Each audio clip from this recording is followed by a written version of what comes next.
எங்களது கலாச்சார உத்தியோகத்தர் சந்திரவேல் ஐயா அவர்களுக்கும் மற்ற கிராம ராஜ்கண்ணா மற்றும் சவுத்தி உத்தியோகத்தர் அவர்களுக்கும் பந்திர அனைவருக்கும் நன்றியை வணக்கத்தை கூறிக்கொண்டு குறிப்பாக இந்த உதவியை கேட்டபோது எமது கிராமத்திற்கு தந்துதவிய வள்ளலார் அறக்கட்டளை இணைப்பாளர் பாபுஜி எஸ் அவர்களுக்கு உங்கள் சார்பாக நன்றியை தெரிவித்துக் கொண்டு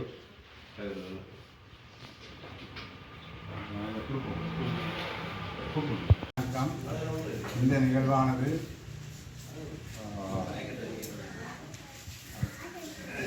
வள்ளலார் அருட்ஜோதி மணிமன்றம் பிரான்ஸ் நாட்டின் கிளையினரால் மாதம் ஒவ்வொரு பிரதேச தேர்தலிலும் கஷ்டப்பட்ட இடங்களுக்கு சென்று வறிய மக்களுக்கு வள்ளலார் பெருமானின் பசித்தோருக்கு உணவளிப்போம் திட்டம் என்ற தலைப்பில் இது 53வது நிகழ்வாக இன்று அராலி மத்திய பிரிவில் இந்த நிகழ்வு இடம்பெறுகிறது. அடுத்ததாக இந்த வள்ளலார் பற்றி அறிய விரும்புபவர்கள் இந்த புத்தகத்தை எடுத்துக்கொண்டு போகும்போது சென்று நீங்கள் வாசிக்கலாம்.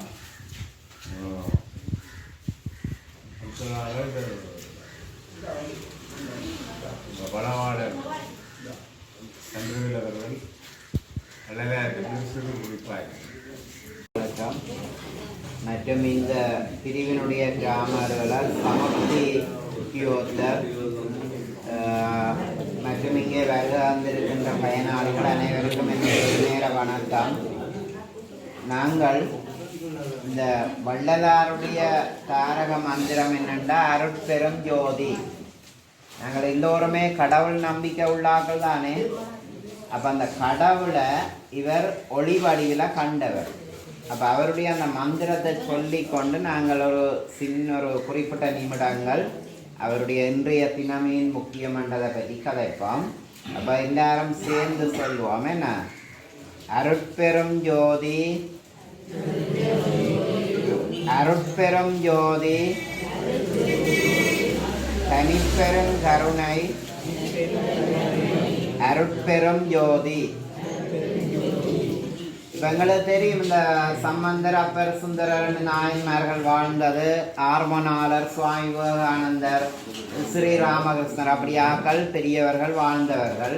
அதே போன்ற ஒருவர் தான் இந்த வள்ளலார் என்று சொல்லப்படுகின்ற ஒருவர். உலகத்தில் நிறைய பேர் கொடியாளிகள் இருக்கிறோம் வள்ளல்கள். ஆனால் வள்ளலார் என்று சொல்றது இவரை மட்டும்தானே ராமலிங்காடிகள். அப்போ இவர் நீண்ட காலத்துக்கு முற்பட்டவர்கள். இப்போ 1823ஆம் ஆண்டில் பிறந்தவர். 1874 முதலாம் மாதம் 19ஆம் தேதி அவர் ஒளி வடிவானவர், இறைவனோடு கலந்தவர். அந்த நன்னாள் என்னென்னா இன்றைய நாள் தைப்பூச நாள். இன்றைய தைப்பூசம் எல்லாருக்கும் தெரியும், முருகனுக்குரிய சிறப்பான விசேட வழிபாட்டுக்குரிய நாள். அப்போ இந்த நாளில் தான் இவர் சிவப்பு, அதாவது இறைவனோடு சேர்ந்து கலந்து கொண்டவர். அவருடைய அவர் ஒளிமயமான நாளைத்தான் நாங்கள் இன்றைக்கு கொண்டாடி கொண்டிருக்கிறோம். அப்போ இவர் ஏன் நாங்கள் கொண்டாட வேண்டும் என்று சொன்னால், இவர் சமூகத்திலே அந்த பசியோடு மனிதர்கள் வாழக்கூடாது, மனிதர்கள் பசியோடு இருக்கக்கூடாது. எங்கேண்டாலும் மனிதர்கள் பசியோடு இருந்தால் அதை நினைத்து இவர் கவலைப்படுவார், கண்ணீர் விடுவார். அந்த அளவுக்கு மிகவும் உயர்ந்த அன்புள்ளம் கொண்டவர். மனிதர்கள் மட்டுமல்ல, வாடிய பயிர்களை கண்ட போதெல்லாம் என் உள்ளமும் வாடுதென்று சொன்னவர். ஒரு பயிர் பாடி இருந்தாலே அவருடைய உள்ளம் பாடுமா. அந்த அளவுக்கு மிகவும் அன்பு கருணை மிக்கவர். உங்களுக்கு தெரியும் தானே, பசி வந்தால் என்ன பழமொழி, பசி வந்தால் பத்தம் பறந்து போயிடும். என்ன 10? மானம், குலம், கல்வி, வெண்மை, அறிவுடைமை, தானம், தவம், முயற்சி இதெல்லாம் இல்லாம போயிடும். அப்போ ஒரு மனிதன் இந்த உலகத்துல கடவுளை காண முதல்ல தன்னுடைய வயிறு நிறைவா இருக்கணும்னு சிந்தித்த ஒரு பெரிய மகான் தான் இவர். அப்ப இவர் சிறு வயதிலேயே அந்த இறைவனிடத்துல நாட்டம் கொண்டவர், முருகனிடத்துல கூடுதலான அன்பு கொண்டவர், அந்த கந்தகோட்டத்து முருகனிடத்திலே கூடிய பக்தி உள்ளவர். அந்த பக்தியோ என்னவோ அவர் இந்த தைப்பூச நன்னாள்ல தான் தன்னுடைய அந்த இறுதி இறைவனோடு சேர்ந்திருக்கிறார். அப்ப அவர் சித்தி வளாகத்துல தன்னுடைய அந்த ஆச்சிரமமோ தன்னுடைய அந்த மாளிகையில தன்னுடைய அந்த ஆச்சிரமத்துல இருக்க அவர் சொன்னாராம், அந்த அவருடைய இறுதி நாள், நீங்க இறுதி காலம், நான் இந்த அறைக்க போய் இருக்க போறேன், கதவை பூட்ட போறேன், 10-15 நாட்கள் என்ன தேட வேண்டாம், நீங்கள் யாராவது கதவை திறந்தீங்களா அங்கே ஒன்றுமே இருக்காது என்று சொன்னார். அவ போய் கதவை பூட்டிட்டார். இப்ப ஆளை காணேலி என்று சொல்லி ஒரு கட்டத்திலே அந்த காலத்துல இருந்த வெள்ளக்கார புரோகமாருக்கு அறிவிச்சிருக்கிறார். அப்ப அவியல் போய் கதவை திறந்தால் அந்த அறைக்கு அவர் இல்லை. என்ன நடந்தது? அவர் அப்படியே ஜோதி வடிவாகி ஒளி வடிவாகி இறைவனோட கலந்துட்டார். இந்த ஏனியவர்களுக்கும் இவருக்கும் என்ன வித்தியாசம் என்றா, ஏனியவர்கள் உயிர் பிரிந்தால் அந்த உடல் இருக்கும். இங்க நாங்கள் அதுதான் இப்ப உடலுக்குரிய இறுதிக்கிரியை எல்லாம் செய்கிறோம். ஆனா இவர் அந்த உடலே இல்லை, அங்கே ஒரு கற்பூர வாசனை மட்டும் வந்ததா. அப்ப என்ன, அந்த அளவுக்கு அந்த அருட்பெரும் ஜோதியாக இறைவனோடு அந்த இறை ஜோதியோடு அவர் முழுமையா கலந்துட்டார், ஒளி வடிவாகிட்டார்.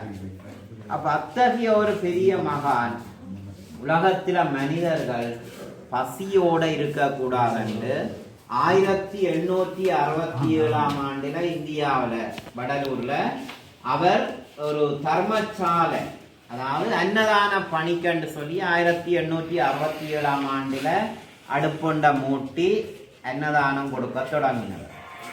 இன்று வரைக்கும் அந்த அடுப்பு எரிஞ்சு கொண்டிருக்கா என்றால் என்ன, அன்னதான பணி நடைபெற்று கொண்டிருக்குது. அப்ப அவருடைய அந்த சேவைய எங்கெந்த இடத்துலையும் பெற வேணும் என்று சொல்லி எங்களுடைய முன்னாள் கிராம அலுவலர் அவர்கள், அவருடைய உறவினர் பிரான்ஸ்ல இருக்கிற அவர்களுடைய அந்த வள்ளலார் அமைப்பினூடாக இந்த பணியை யாழ் மாவட்டத்தில் எல்லா இடங்கள்ல செய்து கொண்டு வருகிறார்கள். அப்ப உங்களுக்கும் அந்த வள்ளலாருடைய அருளினாலே இன்றைக்கு இந்த சிறிய உதவி உங்களுக்கு கிடைக்க இருக்கிறார். உண்மையில நீங்கள் அவரிடத்துல பக்தி கொண்டு இந்த தைப்பூச நன்னாள்ல இருந்து வழிபட்டீங்கள் என்றால் உங்க வாழ்க்கையில வறுமைகள் எல்லாம் போய் நீங்கள் உயர்ந்த மகிழ்ச்சியோடு நல்ல நிறைவோடும் வாழலாம். இது என்னுடைய அனுபவம் என்று கூறி இன்றைய இந்த நாளிலே இங்கே சிறிய உரையாற்றுவதற்கு வாய்ப்பு தந்த எங்களுடைய இணைப்பாளர் அவர்களுக்கு நன்றி கூறி, எல்லாரும் இங்கே ஒருங்கிணைத்த கிராம சேவையாளர் சமந்தி உத்தியோகர்களுக்கு நன்றி கூறி விடைபெறுகிறேன்.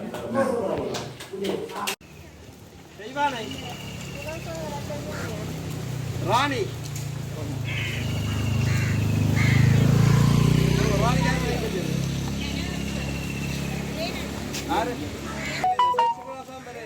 செல்வராசா செல்வராசா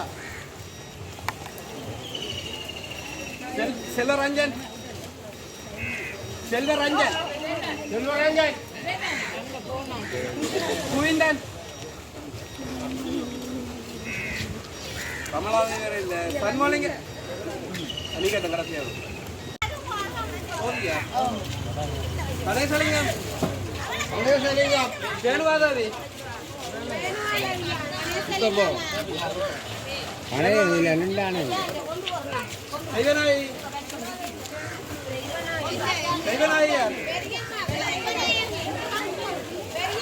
ராஜேஸ்வரன் ராஜேஸ்வரன்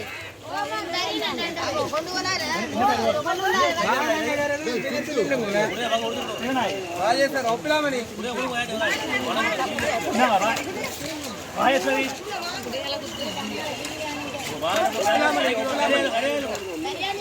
சசிதரன் நவராணியார் கனிதா கோபாலசிங்கம்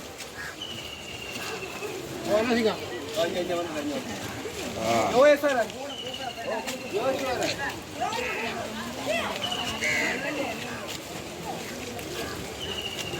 சரஸ்வதி சரஸ்வதி வாங்க வாங்க வாங்க சரி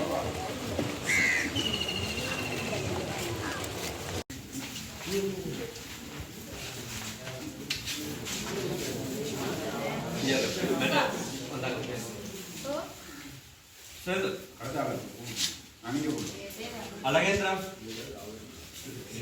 வாசிக்க விருப்பமான மட்டும் புத்தகத்தை எடுத்துட்டு போங்க.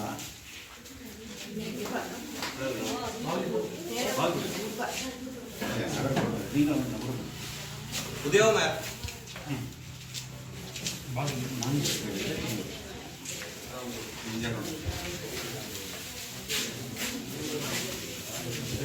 நாயன்ராம்